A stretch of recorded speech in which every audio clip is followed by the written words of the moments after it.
Hey guys, just I was digging into this 3.7 liter Jeep Liberty motor, and I was kind of having a hard time getting these off of here. I had a wrench, a little tiny wrench, like an 8mm, and I bent it at a 90 and I was able to get it under there, but then I went to bend it a little more and it snapped in half. So I found that if you just get the Allen wrench that just fits in there really snug, it'll go in between the rocker and the lifter there, because that's what we're taking the lifters out here. So if you just put your Allen wrench in there and then pull it, then it'll pop the rocker right off.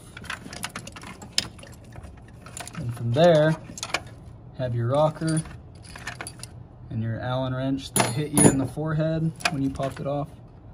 And then you can pull your lifter out here. And then from there, same thing backwards.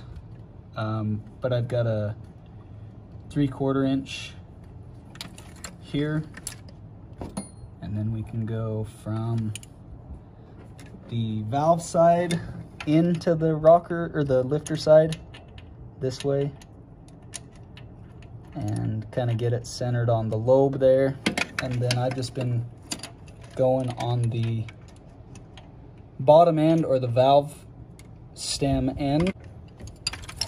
Then you can just take the 3/4 inch wrench from this bottom side and kind of pry upwards on the rocker, and that puts it right in where it needs to go. It makes it a lot easier also if you keep this lobe from the cam on the high end, so you don't have as much tension pushing down on the rocker.